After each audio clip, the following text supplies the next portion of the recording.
পাকিস্তানের প্রতি অগাধ প্রেম তো ছিলই, আর এবার পাক গুপ্তচর সংস্থা আইএসআই কেও কোলে টেনে নিল ইউনূস প্রশাসন।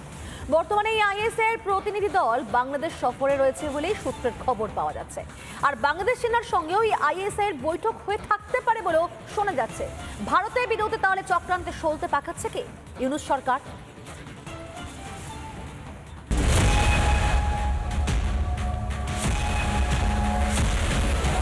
মোহাম্মদ ইউনূসের কীর্তির শেষ নেই। ভারতের বিরুদ্ধে চক্রান্ত করতে যা যা করণীয় তার কোনোটাই বাকি রাখছে না ইউনূস সরকার। পাকিস্তানের ধামাধারী ইউনূস এবার পাক গুপ্তচর সংস্থা আইএসআইকেও কাছে টেনে নিল। আইএসআইয়ের একটি প্রতিনিধি দল বর্তমানে বাংলাদেশ সফরে গিয়েছে বলে সূত্রের খবর। বাংলাদেশের সেনাবাহিনীর সঙ্গে বৈঠকের সম্ভাবনা পাক গুপ্তচর সংস্থার। ইতিমধ্যে আলফা জঙ্গিদের সঙ্গে বৈঠক করেছে আইএসআই বলে সূত্রের খবর। তাহলে কি ভারত বিরোধী জোট তৈরি করছে পাকিস্তান ও বাংলাদেশের গুপ্তচর সংস্থা? আইএসআইয়ের বাংলাদেশ সফর নিয়ে তৈরি হয়েছে গুঞ্জন। এবার কি তাহলে ভারতের উত্তর পূর্বে অশান্তি ও হিংসা ছড়ানোর চক্রান্ত ইউনূসের?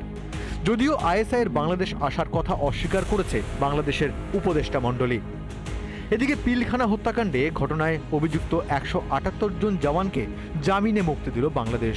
বৃহস্পতিবারই তাদের কারাগার থেকে মুক্তি দেয় বাংলাদেশ সরকার। সরকারের কাছে এবং বাংলাদেশের আহ্বান ছাত্র জনতার কাছে আমাদের একটাই দাবি, আমরা যেন আমাদের হারানো সম্মান ফিরে পাই, আমরা যেন বাংলাদেশের প্রান্তিক জনগোষ্ঠীর সহিত বিচ্যুত না হই। কারণ একদিকে আইএসআইয়ের সঙ্গে যোগাযোগ, অন্যদিকে দেশের কুখ্যাত জঙ্গিদের জেল মুক্তি। আইএসআইয়ের মদতে দেশের কুখ্যাত জওয়ানদের ভারতে নাশকতার কাজে ব্যবহার করতে চাইছে অশান্তির দূত ইউনূস। রিপাবলিক বাংলা। যৌথ সংসদীয় কমিটিতে ফের তুলকালাম। ওয়াকফ বিল সংক্রান্ত আলোচনায় শাসক বিরোধী বচসায় তুমুল বিশৃঙ্খলা। বিজেপি সাংসদ নিশিকান্ত দুবের সঙ্গে বচসায় জড়ান তৃণমূল কংগ্রেস সাংসদ কল্যাণ বন্দ্যোপাধ্যায়। আর এই ঘটনার জেরে সাসপেন্ড করা হয়েছে 10 বিরোধী সাংসদকে।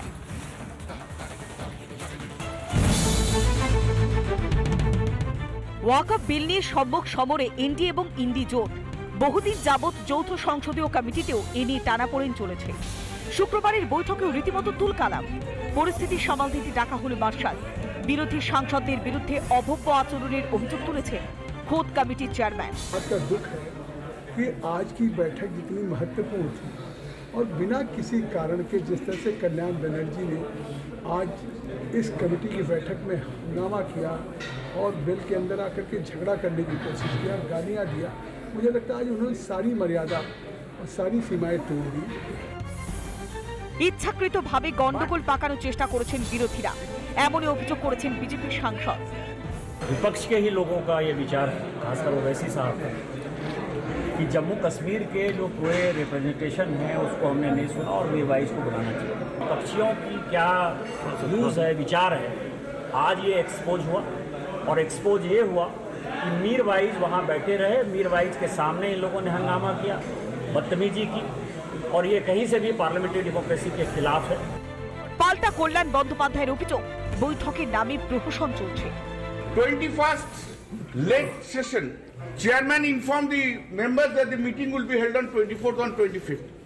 Fixed it up on 27th and 28th because 31st house will start. Yesterday in the midnight we have got a WhatsApp message 11:30, 11:45 that there is a change of agenda, not the clause-wise discussion. We came here. We said to the honorable chairman, you have not kept our request. এদিনের ঘটনার জেরে suspend করা হয় 10 জন বিরোধী সাংসদকে। 27 জানুয়ারি পর্যন্ত বৈঠক মুলতবি করে দেওয়া হয়।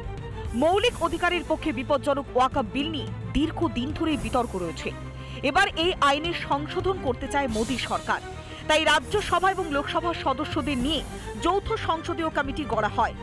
দেশ ঘুরে ঘুরে তথ্য সংগ্রহের কাজও শুরু করেছে জেপিসি। এই পরিস্থিতিতে বৈঠক তো দুরস্ত, উল্টে বিবাদেই ব্যস্ত বিরোধীরা। এর আগেও বৈঠক চলাকালীন ধুন্ধুমার পরিস্থিতির সৃষ্টি হয়। সেবারেও বিতর্কের কেন্দ্রে ছিলেন সেই তৃণমূল সাংসদ কল্যাণ বন্দ্যোপাধ্যায়। আসলে কি ওয়াকফ সংশোধনী চায় না ইন্ডি জোট? সরকার সংস্কার চাইলেও ইচ্ছে করে বৈঠক পেছানো চক্রান্ত? সংখ্যালঘু তোষণের জন্যই কি এই নাটক? কিন্তু দেশের ভালোর জন্য যে কোনো পরিবর্তনে অপ্রতিরোধ মোদী সরকারকে কি এভাবে থামানো যাবে? রিপাবলিক বাংলা। নানা ধরনের কন্টেন্ট দেখার জন্য লাইক করুন, শেয়ার করুন আমাদের ফেসবুক পেজ, সাবস্ক্রাইব করুন আমাদের ইউটিউব চ্যানেল।